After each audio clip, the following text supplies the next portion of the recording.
women should be given more chances and more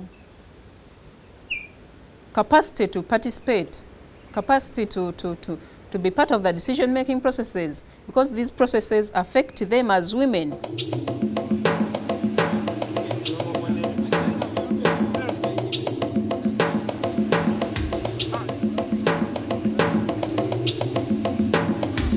Women are engaged in the prey, mending nets, preparing the things that their husband needs before going out to sea. Sometimes they also prepare the baits for fishing.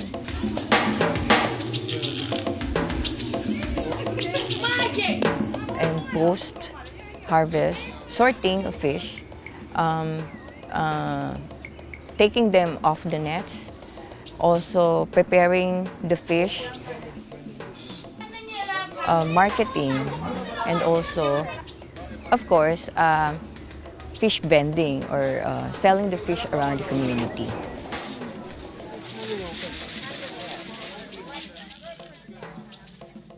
Fisher communities are this is where you find a very high mortality rate, women dying while giving birth, because they don't have access to health services.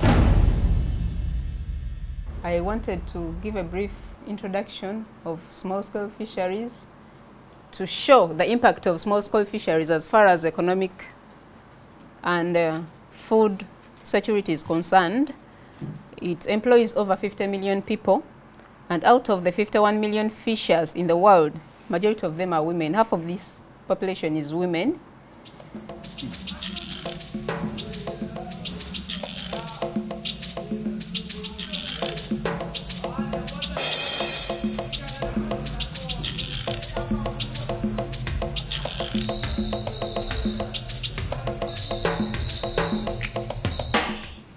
When you talk about liberalization, the small-scale fisheries were introduced to international trade. The moment this was introduced, like, things shifted. The markets were now aiming at fish for export, fish for export, fish for food, no more. The fish we have for our own consumption, for marketing to our local or regional markets, the way it is processed is the conditions in which that fish is processed is in a sorry state. So we want better conditions at that level, because we contribute a lot as small-scale fisheries and as women, because mostly women are into processing. Katosi Women Development Trust is a local NGO working in Mukono district. It was a membership of like 23 women who were into fishing, but they wanted to come together to form a group and go into fishing, because it was very hard for a single woman to go into fishing and then come back home and take care of the house chores. They decided to organize themselves. When the group grew, it attracted other members of the community to join, but they couldn't be in one group, so they decided to form a network. So they formed a network, which is an umbrella organization, and it was registered as Katosi Women Development Trust, and now it brings about 16 women groups in the fishing communities.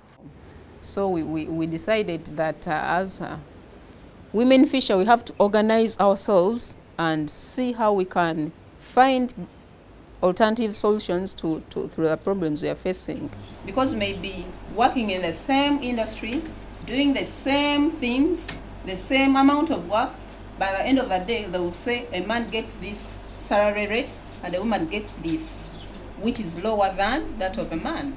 There are many factors at play when it comes to women and men. First of all, there is a culture, there is a religion, there is a social perception.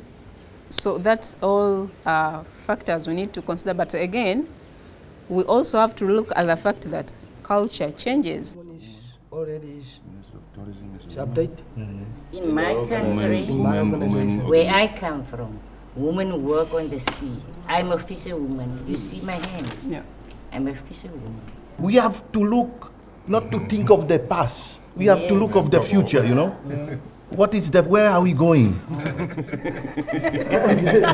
Because I was telling you that culture is not static, it is liable to change. I mean, comparing to the Philippines, African women as well as the men, the fishers, still to work on policies that would make them, that would give them space, no? And the government recognize the value of small-scale fisheries